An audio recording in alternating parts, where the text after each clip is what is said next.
Welcome into the Bears Squad Show. I'm Joe George, post-game host, and man, I'm going to start charging the Bears for these medical bills because these games are intense, but they do it again. They find a way to win.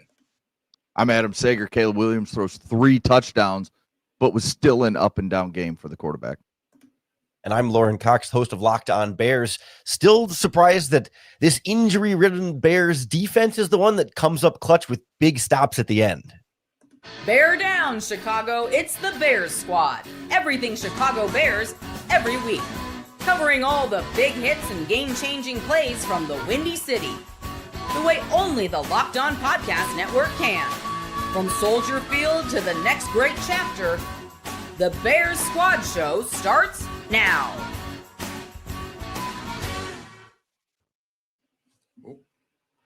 Welcome into the Bears Squad Show here on the Locked On Bears YouTube channel. What a start to the show. Today's episode is brought to you by PrizePicks. Download the PrizePicks app today and use code LOCKEDONNFL to get $50 in lineups after your first $5 lineup. So, another game, 31-28. The defense holds on this time. They beat Mason Rudolph and the Pittsburgh Steelers to get their 8th win of the year. Caleb Williams throws 3 touchdowns, some big misses that we'll discuss on the show. We'll talk about what we saw from this injury-ridden defense that suffered more injuries in the game but found a way. We'll talk about some of the big flaws that we saw from the Bears in this one as they get ready for a short week to take on the Philadelphia Eagles. Lauren, we'll start with you. Your biggest takeaway as you watch this game unfold and the Bears get their 8th win of the season. Yeah, I mean, I think a lot of attention should go to Caleb Williams' performance, but I think the bigger story coming in was always going to be about the defense and these injuries and the fact that you go down, you're missing your top 3 linebackers and you lose a couple more over the course of the game. And somehow, plus you lose Tyreek Stevenson during the game as well. So you're on your 6th and 7th string linebackers and your 5th and 6th string cornerbacks. And yeah, they still gave up 28 points, but made stops at the very end of the last couple of drives of the game to force this victory. Like that group finding a way to get the job done, I think was the most impressive and most important dynamic of the game. Yeah, I mean, I look at this game and it's what we keep seeing each week. These guys are finding ways to win. And, for a younger team that has younger players in certain positions that, are still coming up big with the Loveland touchdown. Burden had a couple big catches. Caleb Williams continues to do his thing. So you just got to love the fact that you're 8-3 in this NFL right now because you never know who's beating who. So, I mean, we got the Giants and Lions in overtime right now with the Lions winning. But, I mean, the Giants kind of ran this game the entire day. So you never know what's going to go on in the NFL. And you just got to keep stacking wins. And that's what the Bears are finding a way to do each week. Yeah, and they're doing it in such different ways every single week. Like we've seen the big plays from the special teams on both sides of the ball, whether it's blocked field goals or made field goals and the offense coming up big. And now the defense coming up big in the final moments. It's remarkable. Like they're 8 wins into the season. We spent the Thursday squad show this week, Lauren, talking about if this was sustainable at all. And I don't know, I guess it is because this is their 6th win this year in dramatic fashion. Of their 8, 6 of them have been like this. It's unbelievable that they just keep finding a way and it's different players contributing in different ways. And I think it's a great point, Lauren, just having all these injuries on defense. And yeah, Mason Rudolph's out there. It's not Aaron Rodgers, but that balances out when you're on your 4th, 5th, 6th corners and you're in linebackers who've never played and they're getting fooled on basically every time there's a motion. Just to find a way it's remarkable. And I think it's just credit to Ben Johnson, Dennis Allen, and this coaching staff and the players for just keeping their composure in a way that's it's kind of stunning at this point in the season. It just feels like in years past, especially in Eberflus, but even multiple regimes past, like guys would come off the bench who are just special teams players, and it would be pretty clear that they have no business being on the field. And it's like, okay, here's this massive, massive hole that the opposing offensive coordinator is going to attack, and you're just going to see him get burned up and on the field. And we kind of all knew this is going to happen, and we could all kind of accept, like, oh yeah, that's a pretty clear reason why this team struggled. And yet, I don't think like guys like DeMarco Jackson and Amon Agbamiga or whatever played like stellar football games, but like they at least felt like they, I guess, belonged. I mean, not like starting caliber players, but like they weren't completely lost or completely out of their element. And it speaks to like a coaching level of not even necessarily development, but just like preparedness, that they know that whoever they're going to plug in there, even kind of last minute with injuries like this, that they can get them ready to throw in the mix and not have them be lost or totally unprepared out there. Yeah, I mean, I thought Jackson really struggled at the beginning. You just could tell the game looked too fast for him. But I thought he settled in nicely, and you could tell he was flowing to the ball much better later as this game went along.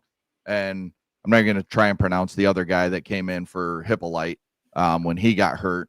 And then 43, I was like, I don't even know who that is anymore. And then they have this 86 who I've never heard of that guy. He sounds made up.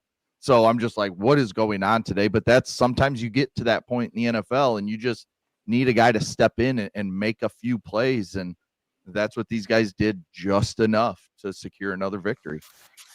Who would you guys say, we'll get through the offense and the defense, but who's the player of the game in this one? Because there's a lot of options. I mean, you can look at the offensive side of the ball. I'll go first.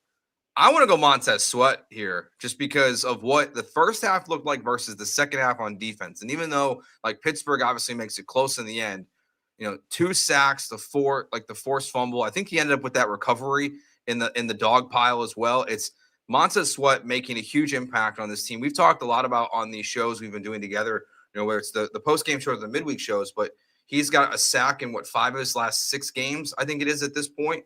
He's making an impact when it matters, and he came up big in this one. It's just like without Montez Sweat getting those sacks, especially on that first drive in the second half to get the Steelers off the field so the Bears can get moving again on offense, feels like to me, of all the good things that happen on offense, Montez Sweat for me is my MVP of this game. Lauren? I think he's got to be the first choice there for sure. I mean, it is one of those games where it's like there wasn't necessarily one clear star that I think he's probably the biggest slice of the pie there for who gets the most. I mean, second place is probably the Nahshon Wright with big interception and a couple of pass breakups in this game, a couple of nice plays in the backfield in the running game. I thought still sort of steady improvement from him. I still think we get a lot of ups and downs from him, and the turnovers help us forget about some of the mistakes he makes more generally, but this was a really solid game from him. And I think he probably comes in second for me there because everyone else has DJ Moore played well, but then had some dumb penalties and mistakes in this game. And, Kyle Malunga ran well, but only a smaller impact. Caleb Williams made some nice throws, but obviously some bad plays too. So there's a lot of give and take from everybody involved. And I think Sweat and then Wright are kind of at the top of the list. Yeah, I would look at those two. Another guy, if you want to throw in, I thought Ben Johnson was really, really good today. We talked about last week that we didn't think he had his best game despite the victory. I thought today he was much better, much more in rhythm. Now the run game struggled, a lot, especially early. It came on later in the game, but I thought Ben Johnson was good today. So I maybe throw him in the mix as well. What did you guys, as we start to kind of work our way backwards through the entire game, but that decision to throw the ball on third down there, and you get a break with the Steelers having an injured player and having to use that last timeout, and maybe it would have mattered, maybe it wouldn't have. They were just kind of checked on Charlie, trying to get the ball into field goal range there at the end. But Lauren, that decision to throw the ball on third down instead of running it to make them burn that third timeout, what'd you make of that decision? Yeah, I mean, I think you got to always assume Ben Johnson's going to lean aggressive in those situations and trust that Caleb, generally speaking, has been pretty good at if the pass is not there, being able to scramble with it or being able to slide. And obviously in this situation, he did not. And I think he had more trouble with TJ Watt than he or any of us might have anticipated from an escapability standpoint. But I think Ben Johnson's always going to sort of live and die by, I would rather be a little bit more on the aggressive side and try and push it and go for it. And ultimately, I think even if the Steelers had that timeout, I'm not necessarily sure it would have been the difference in the game. I mean, the offense was throwing it short like you were talking about. And maybe they could have called timeout before that fourth down play or whatever. They may have even used it earlier in that sense. And maybe they get a better play call in and maybe they get another shot. But I'm not sure that the time crunch wasn't necessarily what ended up costing the Pittsburgh Steelers from a timeout perspective there. So I'm okay with the decision there because if he gets it, it's game over. And I would rather play to win in that moment than play to not lose, which I've been seeing a bunch of Packers fans complaining about Matt LaFleur in their game, playing not to lose and going really conservative too often. Yeah, I'm definitely one. I have no problem that he threw the ball or called a pass play. I would like to see, I mean, what is Caleb good at? Getting out, moving the pocket, getting him on the run, and maybe he can take off.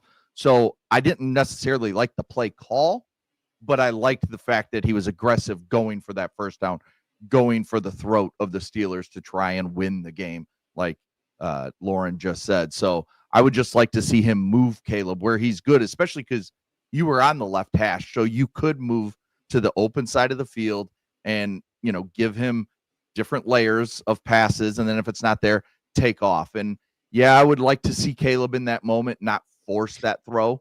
I would like to just see him, even if he just takes the sack or slides and takes a 5-yard loss, whatever it is. But overall, I like the aggressiveness from Ben Johnson. Yeah, I'm with you guys. I wondered in that moment, like, I was thinking the same thing, Adam, where it's like when Caleb throws it there, I mean, I get he's trying to make a play, but like the difference of like the 5 yards he would have lost on taking this, like just sliding behind the line of scrimmage and giving yourself up for a sack. Like, Torrey Taylor didn't punt it particularly well in that moment anyway, but like, I don't think those were critical yards of like field position. We got to hold on to these 5 more yards to get 5 yards on the punt. Like, I mean, I'm sure he only threw that ball because he thought he had a legitimate chance to complete it. And otherwise he may have slid or just run as hard as he could. But like, I didn't think those yards were like so important that taking a sack there would not have been that big of a deal. Right.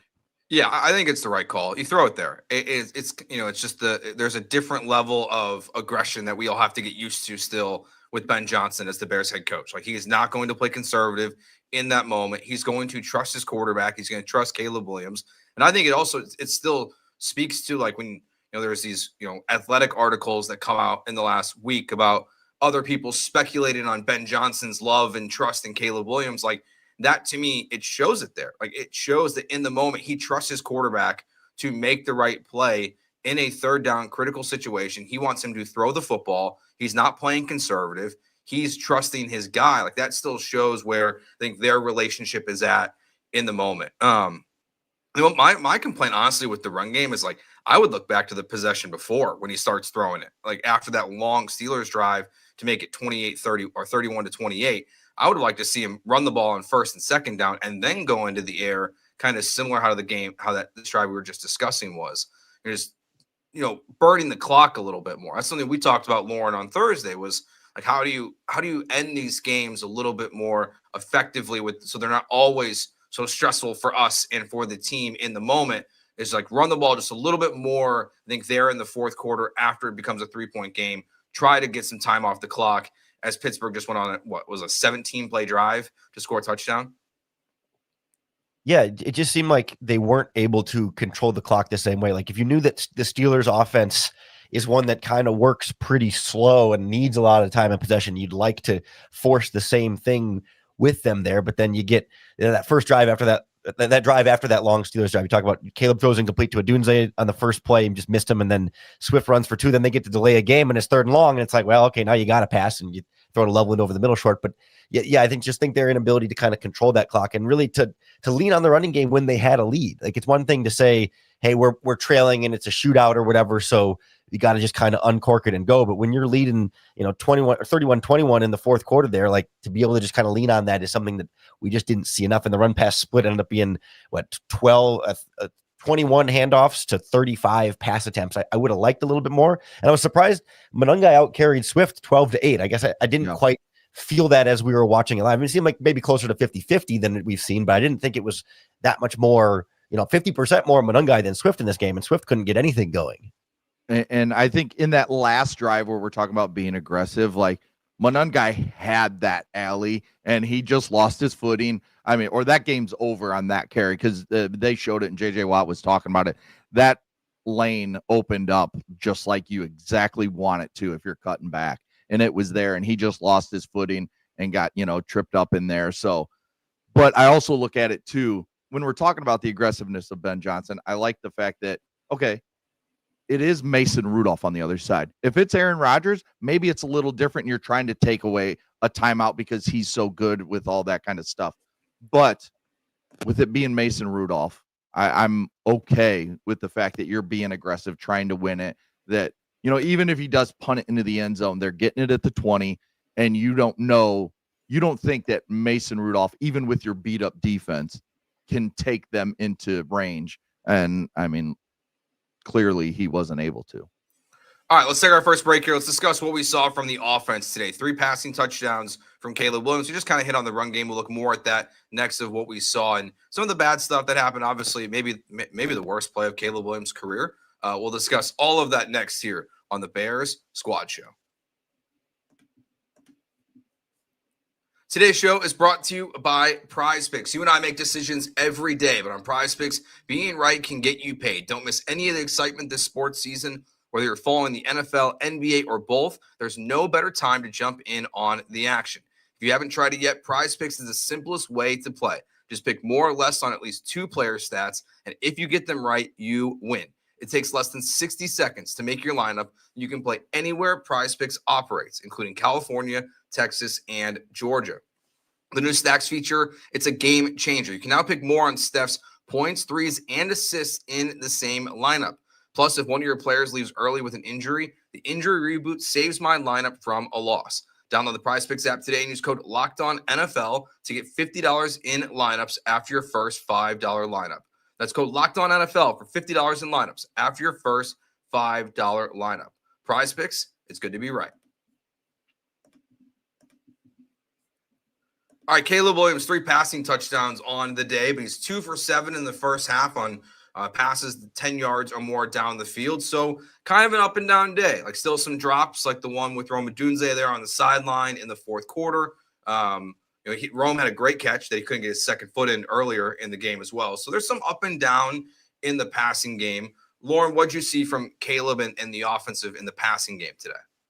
Yeah, I'm definitely not a great game from Caleb by any means. I think the box score looks a little bit better than the performance we saw. I mean, I don't think it was like horrible by any means, but like, one of the touchdowns was pretty wide open up the seam to DJ Moore. Like he still has to find it and throw a catchable ball there, but like it wasn't like it was masterclass Caleb carving up the defense. Like he made some nice throws in this game, but still missed way too many potentially easy throws over the middle of the field. Like I thought the deep accuracy was a little bit better. We saw him connect on a little bit more of those downfield, but like it was some of the intermediate over the middle type stuff, or even a little check down stuff where it's just a little bit behind or a little bit high overthrew Odunze and Luther Burden a couple times, and a little bit in front, and a couple of those were potentially interceptable passes that are at least up for grabs for the defense to be able to get a swing at. And yet, the offense still scores 31 points without having much of a consistent running game. So like clearly they were doing enough to get the job done, and it was working well enough. It just wasn't very pretty.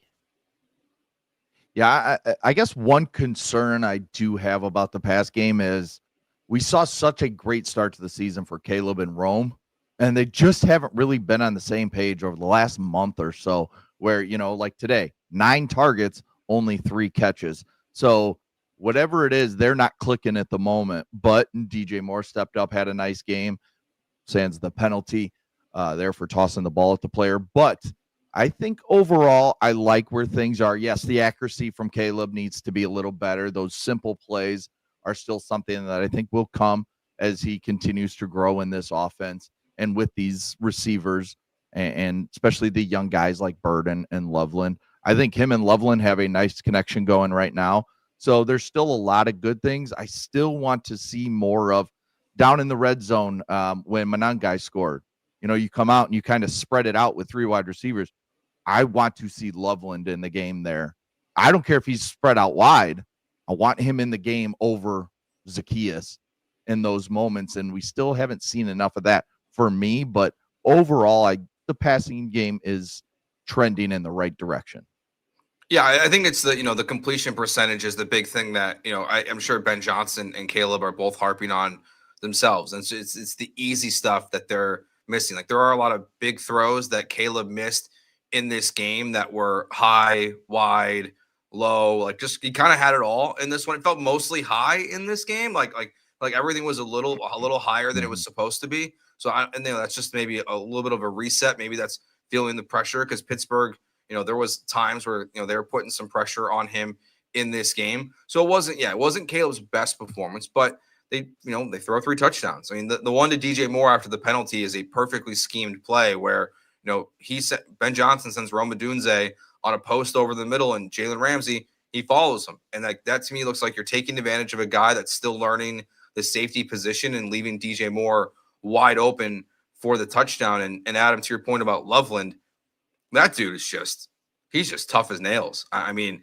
that hit he took and when the ball popped up in the air and he still caught it, like, and even the touchdown one, like he's getting rocked every single time. It feels like he touches the ball, but he holds on to it. He has been a monster for this offense. And he's a much better blocker than people wanted to give him credit for. And I mean, I watched all of them at Michigan because I'm a Michigan fan, and I knew how good of a blocker he was. But he's gotten even better when he's gotten in the NFL. I mean, the amount of times throughout this season where he's able to get a block in a double team and then stretch and get to the next guy and give DeAndre Swift, I think it was early in this game, another 5 or 6 yards for a first down. I mean, he's been incredible at that. So, I mean, he's further advanced than I even thought when they drafted him so far this season. And it's turned out to be a really good pick. I agree. It feels like the acceleration we've seen from him in the last month has been phenomenal. That we kind of knew the first handful of weeks he'd be a little bit slow after missing a lot of the offseason and still kind of catching up and getting up to speed. But he is very clearly passing Cole Kmet in this tight end depth chart. He's playing more snaps than Cole Kmet. He's a much bigger part of the offense. Kmet had 1 target, 1 catch in this game, and it does feel like, I don't know if they're going to be eager to move on from Cole Kmet because he's under contract already. You're not going to you're not a better football team without Kmet than with Kmet, but right. It does feel like we're greasing the wheels towards that eventual departure there. But for now, enjoy having both of them and how much that opens up for the offense.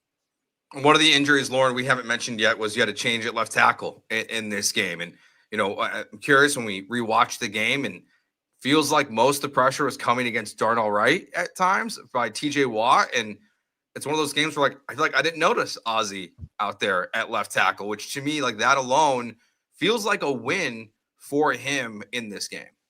Yeah, definitely. I mean, people might point to Alex Highsmith being out, but Nick Herbig, the other Steelers edge rushers, leads them in sacks this season. He has more sacks than Watt and Highsmith in his high pressure rate too. He's not just a sack merchant who's capitalizing on the big plays but not getting a lot of pressure. This was a good pair of edge rushers for Pittsburgh, and I thought Trapillo held up well in pass protection. I think they were helping him out with some extra tight ends and sliding protection to his side, and Darnell Wright was a little bit more one-on-one with TJ Watt, which you draft Darnell Wright in the top 10, you trust him to stay one-on-one with TJ Watt. But I thought Trapillo in the running game maybe a little bit more to be desired, but the line as a whole wasn't creating a bunch of space in the running game. So I don't feel like, was he the thing that sabotaged the running game in this one?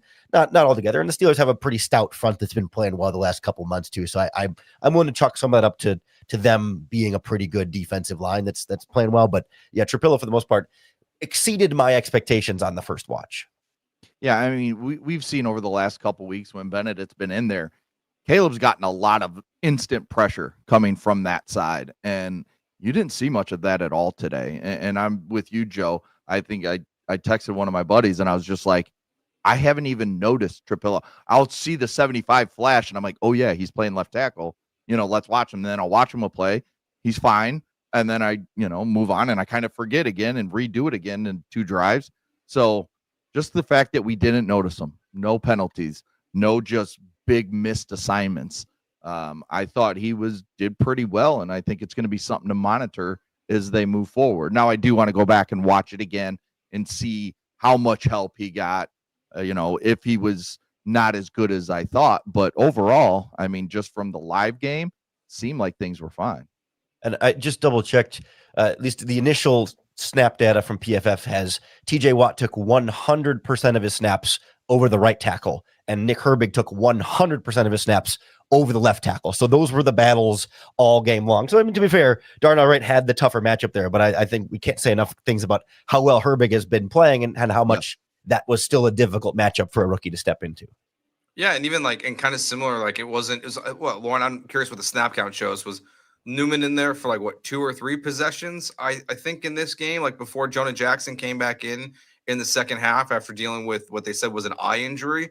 The other one too, we're in the eye. You got so many injuries on this team. You lose your right guard, and it feels like Newman also kind of held his own. I feel like that's just the story of this game. For the most part, it's all these guys who are subbing in kind of held their own in the Bears game, and that's, again, to your point, Lauren, earlier in the show, that's not something we're accustomed to seeing with the Chicago Bears football team. He had 20 snaps at right guard and then 2 at fullback. Yeah. And it was a bit. I mean, the fullback play was nice. Like JJ Watt really liked that one when he was blocking at fullback there. If you're wondering, the initial pressure numbers from PFF had Trapillo with 1, Jackson with 1, Wright with 2, and then Swift and Monunga each had 1. But they have 0 pressures. Again, it's just their first watch before the all-22, but 0 pressures attributed to or 0 pressure, 1 to Trapillo, I guess, but 0 to Tooney or Dahlman, and 0 to Newman in his 13 pass blocking snaps. It's pretty good. Not going to complain about that one. All right, let's talk about the really bad play. Caleb Williams. Yikes. I mean, look, you're up. You know, this game of the first 21 points the Steelers scored. One's from the Caleb Williams disaster. One's from a tush push play that we'll break down in the next segment as we talk about the defense. But guys, that's one of the worst plays we've ever seen Caleb Williams make. I mean, that's one where you've got to get rid of the ball. You've got someone in the flat that's there. Any of it just can't happen. And I know JJ Watt was saying, like, he's got his arm trapped in the moment, but just in that spot, like you gotta take the safety. If anything, like it was worst case scenario at that point, the way it played out, Lauren.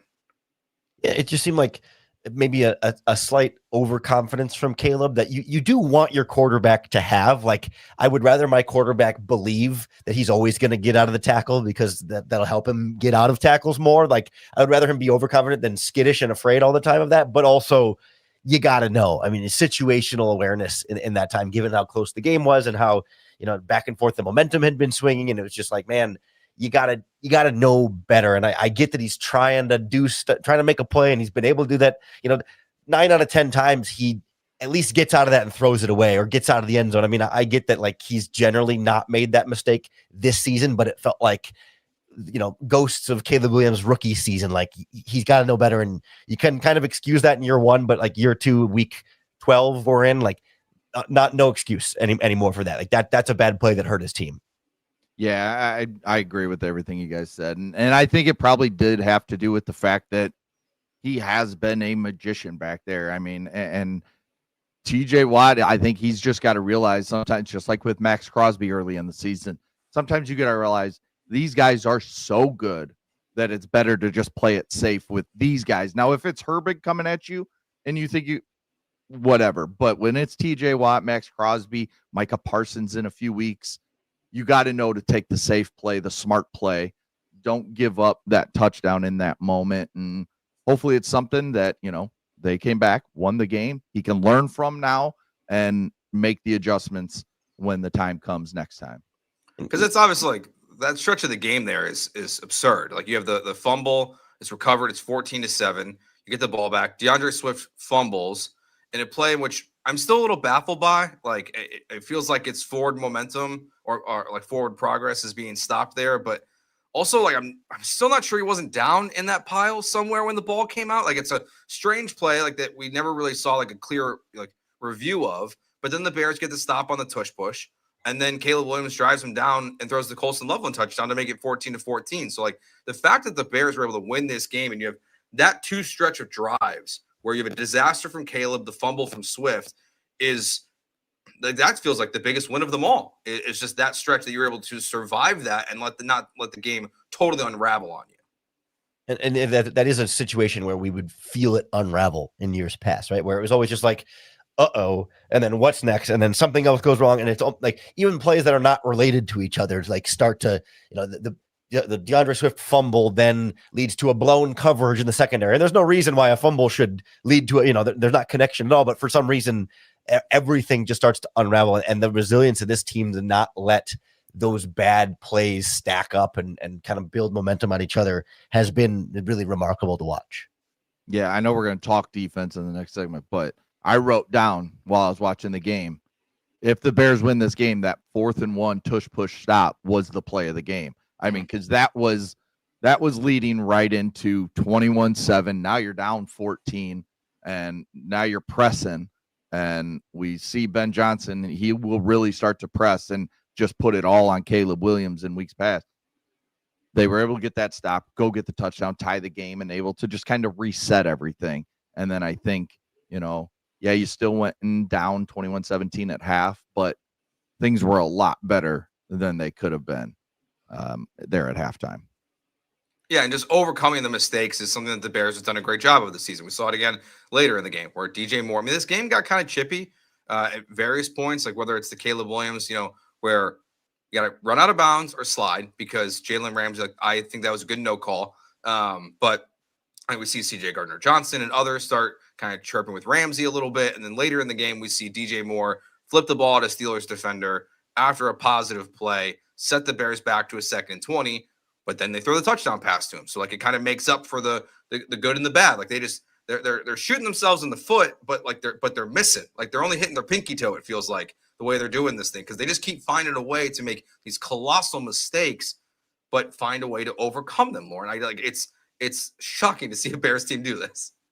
Yeah, and I think we talked about it, during the week. Like it seems like it's always a different form and a different way. And on the one hand, you feel like, oh, okay, well, eventually there's not going to be the other side of the football to make up for the other mistake. Eventually something's going to slip through the cracks so they just can't build this back up. And on the other hand, you think, well, once these guys all start playing well at the same time, then the team can be even better. So you can really kind of see it going either direction, that either this is a team that is still on the precipice of playing really well, or it's on the precipice of playing a lot worse. But every week we see them not play worse lends more credibility to the idea that, hey, they're actually getting better and just figuring things out and not making the same mistakes twice, but they just still have new mistakes to keep making.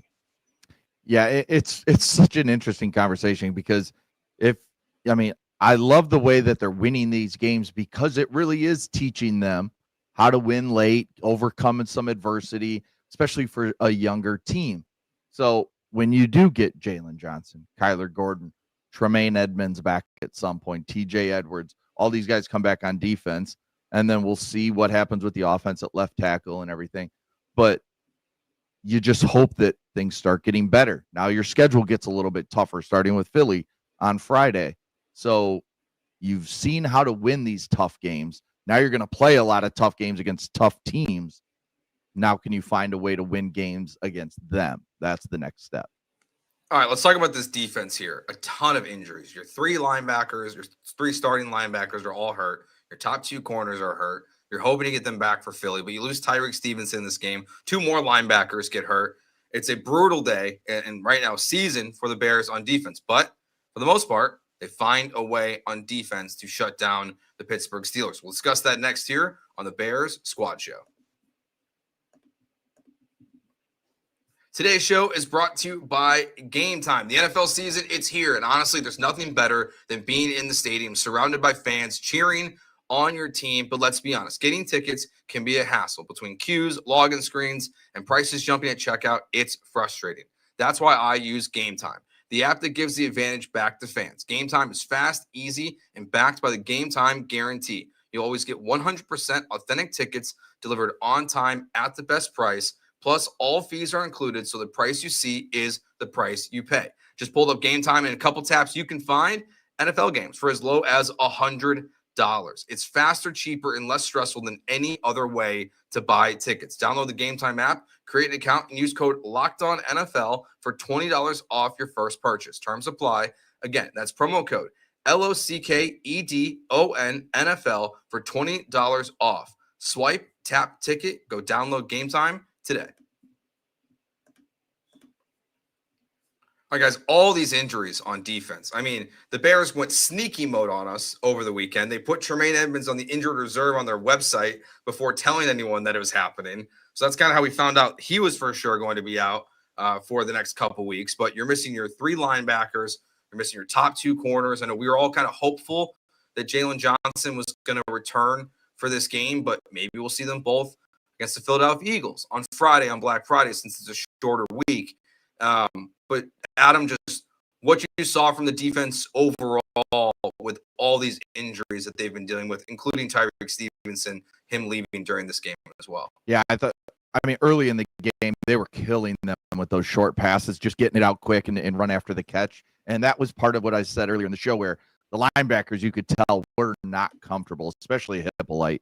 I mean, it might have been a blessing that he went down with an injury. The fact that Amambagniga, whatever his name is, that he came in, because he played, I thought, decent at least. So, yeah, I think early on it was rough, but I think the defensive line played decent. We talked about Montez Sweat, Austin Booker got some pressure in there as well. But we know it's still rough when McLeod came in, and he's a tough watch. And as we mentioned earlier too, Nahshon Wright played a hell of a game. I thought he was really good out there. So some really good and some really bad, but you find a way to win in the end, get the stop at the end. Yeah, it did feel like a matchup that in some ways could play into the Bears' favor. Where like it felt like most of the time when Mason Rudolph was taking credit to Nahshon Wright for making an interception, and then there was another one downfield that he almost could have picked off, but it was a nice pass breakup. Like he played well, but Nick McLeod maybe gives up a touchdown if he doesn't grab the jersey for a defensive pass interference late in that game, and obviously it ends up paying off pretty well on that play. But you're just nervous with the kind of speed that they have, that anytime they're throwing deep and underneath, I didn't necessarily trust that the individual player covering him was going to make a play, but that like one of the 11 guys out there would be able to tackle him and limit the damage. You weren't going to see these big breakaway runs. So I think that helped mask, not mask completely, but help overcome some of the Bears' deficiencies, because the Steelers couldn't quite attack them as consistently in the ways where they were going to be most vulnerable. And that if you made them do the 17 play drives over and over again, Mason Rudolph was going to make some mistakes. And, by the time you got to the fourth quarter, those became too much for the Steelers to overcome. And it wasn't so much that Bears defense waiting for the Steelers to mess up and eventually not be able to be sharp every single snap. Yeah, man. At the end of the day, like the Bears win 31-28, and one of them is the Caleb Williams play we just discussed, and the other one that no one saw happening, because I think for everyone it was middle of the play. Kenneth Gainwell was running down the field as they came back from commercial break. But like outside of those two plays, like those two touchdowns, so you really held them to 14 points in this game. So even with all the injuries, and I do think there was not just in the fourth quarter, obviously they scored in that long drive, but the first half versus second half, it did feel like we saw Dennis' adjustment at halftime. Whatever he changed, it just looked collectively better for the Bears defense. They were attacking more behind the line of scrimmage. We were seeing better tackling, I thought, in the second half as well. It was a much better second half of football than it was a first half, because even though the points weren't there, they were just moving the ball pretty much at will most of the time in the first half. Yeah, I thought one adjustment he made, he brought Brisker closer to the line, especially I think once the more injuries started happening to the linebacking core. So I thought Brisker blitzed, it felt like a lot, and he almost got there multiple times. We saw McLeod blitz once, I think it was, and he almost got there. So I think he ramped up the pressure a little bit, forcing the ball out of Rudolph's hands maybe quicker than he wanted, because the Steelers did go away from that quick game that they started the game with. Maybe they thought, let's soften them up with that, and then we'll be able to get our intermediate stuff. But kudos to Dennis Allen by applying more pressure, which then caused a little bit quicker throws on those intermediate throws when they weren't quite ready to throw the ball yet. Yeah, it did feel like it was a similar approach to J.J. McCarthy last week, where like early in the game they were kind of satisfied with the little four-man rush, and occasionally Sweat or whoever was quarter, he dialed it up a little bit more, and I think that it didn't jar McCarthy very much against the Vikings, but it definitely jarred Mason Rudolph a bit more in this game, especially like once he had more of a need to throw downfield, like that's when it becomes a problem. Like it's one thing when it's not crunch time, so you can kind of pick and choose his battles there, but when it's, hey, under a minute to go and you got to throw, that's when the pressure was higher and he wasn't able to hit. He finished this game, he completed 100% of his passes that were short of 10 yards downfield. And on 10 plus yards, I got to do some quick math in my head.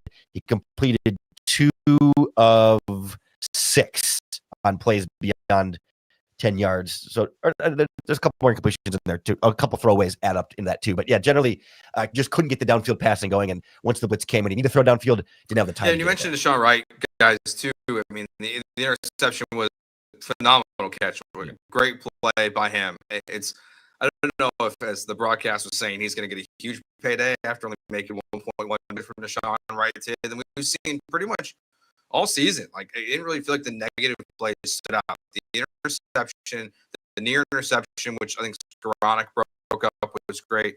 We saw him in the backfield a lot, though, too. Like on a day in which you're missing all these linebackers and more getting hurt, Deshaun Wright's impact on this game felt very huge, him getting in the back of this game.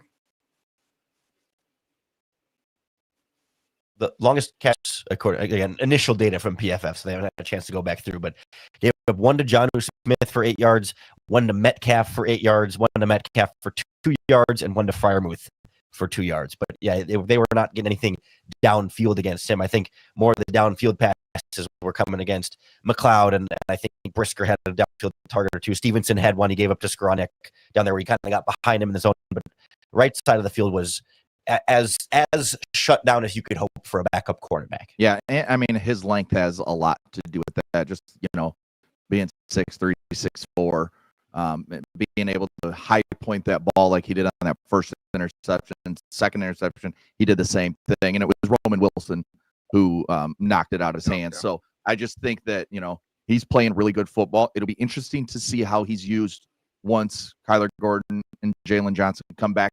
If Tyreek Stevenson is able to play and go, how do they use Deshaun Wright and his size when it comes to moving forward with this defense? It'll be interesting. Yeah, I mean, this next game, and not to look too far ahead because we'll do our Bear Squad show on Tuesday night, but you're playing the Eagles, and you got Smith and Brown on the outside, who've they haven't had a ton of success this year, but we know that they can. Obviously, you're facing Saquon Barkley, and because the biggest thing with the linebackers too that I saw in this game that makes me nervous for next week is they were just moving with the motion every single time, and the Steelers were just running the opposite direction. Like they saw those linebackers shifting, and they mentioned on the broadcast, they're going to use misdirection to their advantage with someone else calling the plays on defense for the first time this season.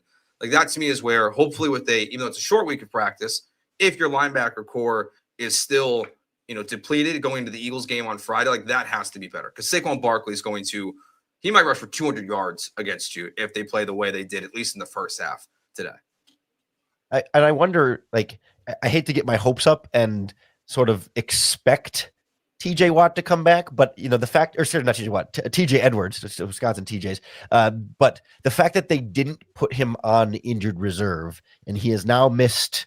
This was the fourth game this was the third game he's missed. So the Eagles would be the fourth game he would have missed. And I would think if you thought he was going to be out 4 weeks at the time, you may have put him on injured reserve. And so in theory, this would be the Eagles game would be the first game back to where it would have made sense to not put him on injured reserve. And obviously injuries are tricky. And sometimes you think he's not going to be out as long and he's out a little bit longer than you thought he would. So you didn't put him on IR, but I think there's math suggests there's a chance he's ready to go back this week. And then, same thing with Sewell, just in the sense of it didn't seem like it was a major knock him out for a long time type of injury. So you can be maybe optimistic that they can get a little bit healthier at that spot and try and settle in a little bit more. And then I think we're all expecting Jalen Johnson to play on Friday. And then maybe Kyler Gordon's more of a coin toss, but fully trending in that positive direction. Yeah, I think there's a lot to look forward to with this defense to see as they get healthy, what Dennis Allen can really do with a fully healthy defense. Because I think once you have Jalen Johnson, if Tyreek Stevenson's healthy, Kyler Gordon in the slot, I mean, you can use Gordon on blitzes. You can use Brisker more towards the line to help out with the running game and allow him to blitz more on the passing game. So I think he'll be able to be more of Dennis Allen as they get healthy than we've seen, kind of like we see late in games where he's like, okay, I have to dial up the pressure because they're kind of beating us a certain way. He'll be able to play that way from the jump and have teams more off balance with a fully healthy defense. So hopefully we get that here in the next few weeks, without Tremaine Edmonds for 4 weeks. So we'll see. Yeah, I think that's the biggest thing for the Bears right now is you're 8-3 and you're missing, I think that someone 7 of your 12 starters, if you include the nickel position, like guys who would regularly rotate in on defense, and there's normally 11 starters, but you see 12 guys play the most, you're missing 7 of them at one point in this game. And they just got to get healthy. And what can it be? So as the offense continues to have big moments, now the defense is going to start getting healthier. That's where I think we can all kind of have a fun imagination of what the Bears season can look like as their schedule gets tougher.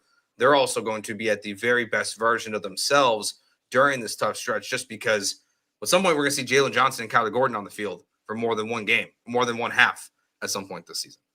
And maybe that's sort of how, sustainability happens here, in the sense that like schedule gets tougher, but Bears also get better.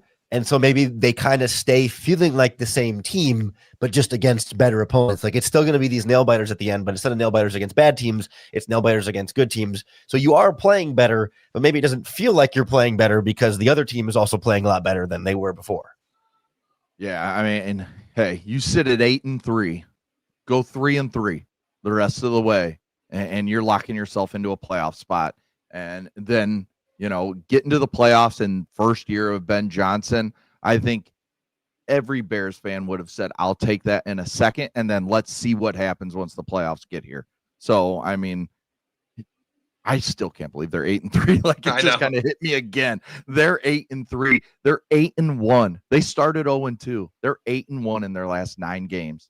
I mean, it's just crazy. I still can't believe I just said that. And they're a team that has a lot of penalties still. We'll take our last break here for YouTube. We've about 5 seconds, but let's discuss what we saw from the penalties again in this game, because there's still a problem. And we'll talk a little special teams as well and everything else we missed so far here on the Bears Squad Show.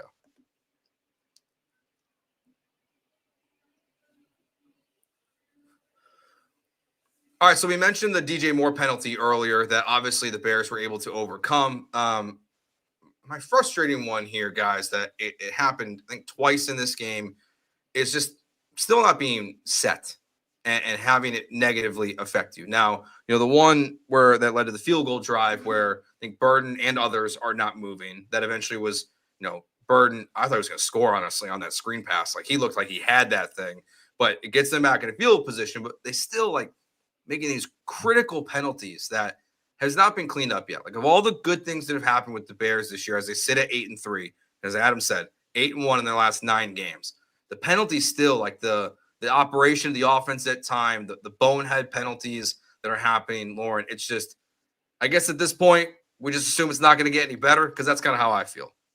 Yeah, I mean, it was for a stretch there, and the fewer penalties against the Giants, and even the Vikings, I think, was 6, which is still probably more than you want, but it was like 3 or 4 against the Giants and a couple the week before that. But yeah, I mean, some aspects of this are just, every team is going to have some penalties. The Bears are just going to continue to have more than a lot of other teams. I think in this game, there were at least 2 of them were on special teams, which doesn't make them better by any means, but at least it's like, it's not the same guys making the same mistakes over and over again, but it's a defensive pass a couple defensive pass interferences here and there that hurt you. It's delay of game on a 3rd down late in the game. Like, it's just sort of little sloppy stuff that just feels like it's part of the growing pains of a young football team that we keep wondering at what point is it going to cost them, because it feels like it might cost you against teams like the Eagles and the Lions and the Packers down the stretch, but felt like the Steelers were a team where those penalties were going to cost you, and somehow you have all these penalties and a strip sack in the end zone for a touchdown, and you still overcome that. So at some point, like, I got to believe that they're just going to be able to keep overcoming it, because I haven't seen it stop them yet. I thought at one point in this game, I found it really interesting. The play clock was running down, and it went to Ben Johnson's face. And you just see him say, I'm not calling an effing timeout, to somebody in his ear. And whoever was in his ear was yelling, timeout, timeout, timeout. And he was just saying, I am not calling the timeout. And I hope that's kind of his, because I've always thought that, like, don't just waste it on and it was they ended up getting the play off and ran it. And I don't remember what the play did, but he just said, like, I'm not calling a timeout. We saw Caleb kind of come out of the huddle and was like, rerun that play to me again. And Ben was just like, no, the play. And you could just read his lips. And he was frustrated by it. But I think that's him teaching Caleb Williams in certain moments. You got to figure this out. You can't just rely on timeouts every single time. Figure it out, get a play off, and Caleb will grow from that. So, yes, the penalties are frustrating. We only had, one offensive line penalty, the holding on right, if I'm trying to remember. I think it was just that one on that one play where TJ Watt beat him. Correct. Okay. So, I mean, that's nice to see, even especially with a rookie in there. Trapillo, no penalties. That's great to see. So, I think we're seeing it better in some areas. And Nick McLeod, like you said, grabs on. He's going to get beat maybe for a touchdown. Smart penalty. Nahshon Wright gets that one where he kind of like got mixed up with DK Metcalf late in the game. So I still think I'm okay with some of these penalties, but yeah, there's others that you need to clean up. And DJ Moore, you just got to be smarter than throwing a ball at somebody. Yeah. I will be right back. I have an emergency. I'll be right back to take care of something. So you guys keep going. Okay. I was going to say I was looking through the 7 penalties here. It was the delay of game on Caleb Williams, the taunting by DJ Moore, the Darnell Wright hold, and then the 2 pass interferences, Wright and McLeod, and then 2 special teams holding penalties. One was on Durham Smythe, and I can't remember who the other one was on, but it continues to be kind of a strange mixture.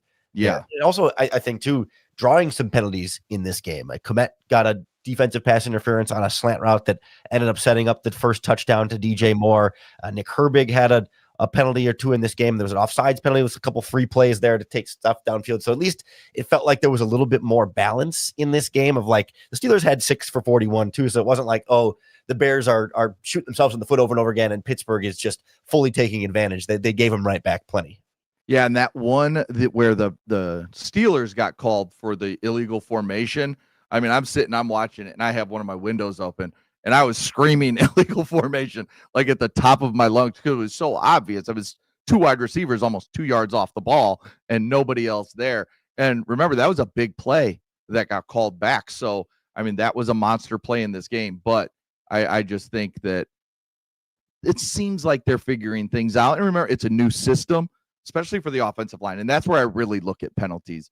Caleb, yeah, that delay of game was frustrating.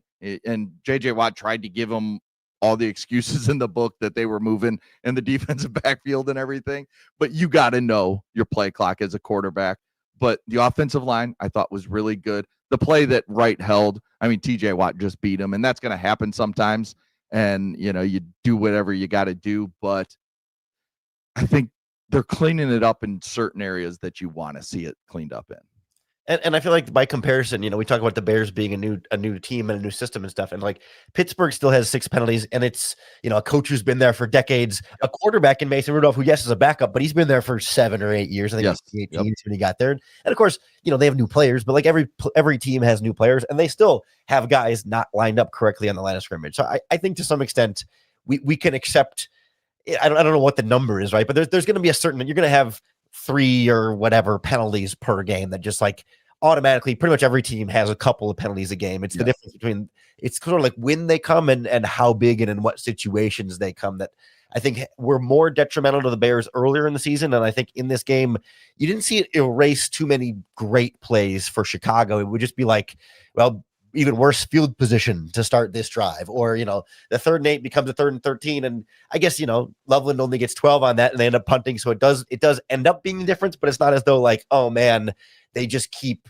undoing these big throws, like not like the Mason Rudolph scramble that came back for the illegal formation, where it's like, oh man, you really feel that direct impact. This game was a little bit more like, okay, you're making life more difficult on yourself, but you're not necessarily completely undoing all your own success. Yeah, I think I look at that with everything with the Bears. I mean, I know Caleb, we're hypercritical of. You know, he's the quarterback we are watching most in the NFL. So when he misses throws, it's frustrating.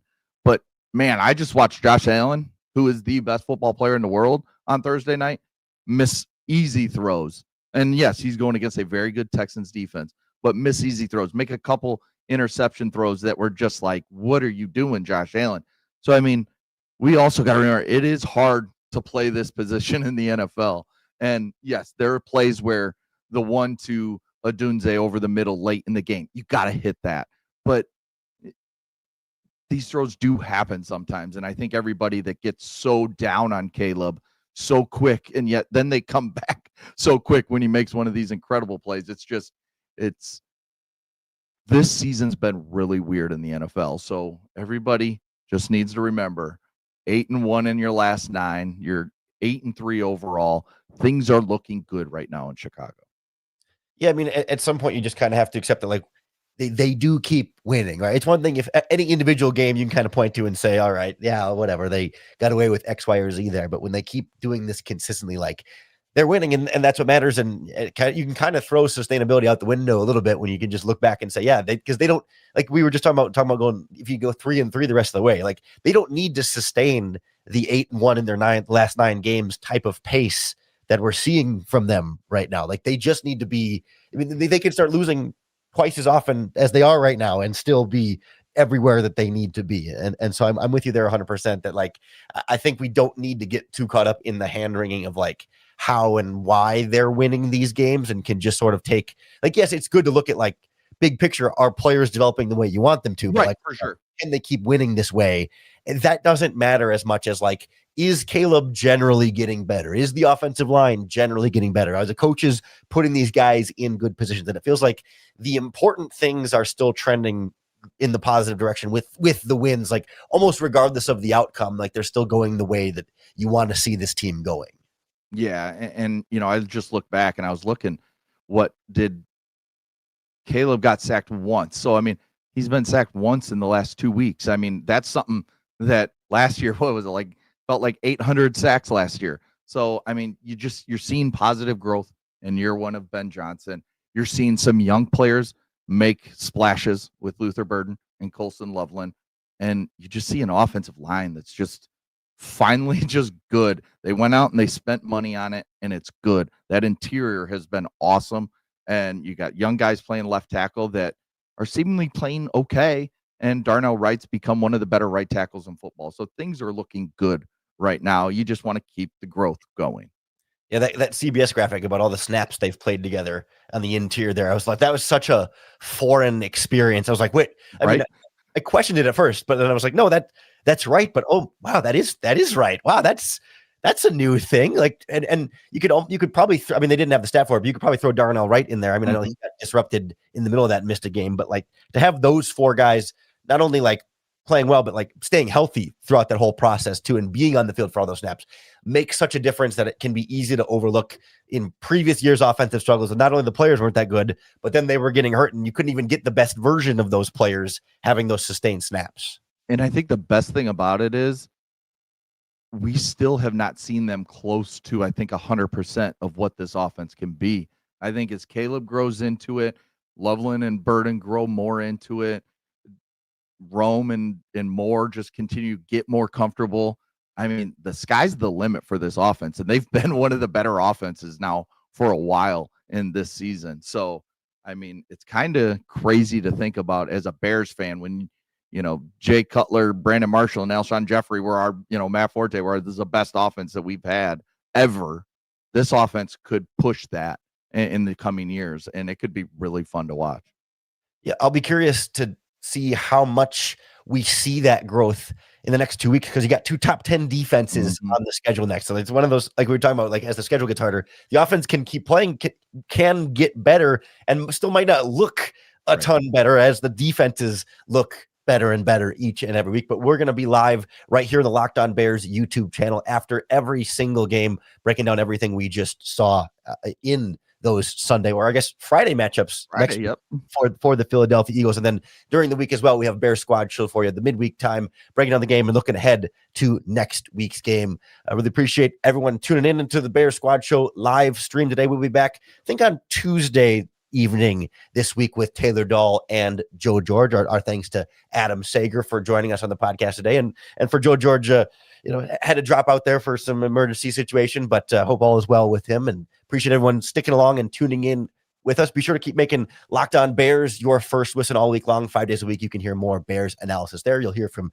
Adam Sager again on Friday after the Bears Eagles game. But for Adam Sager and Joe George, I'm Lauren Cox, and we will talk to you again next week. Peace.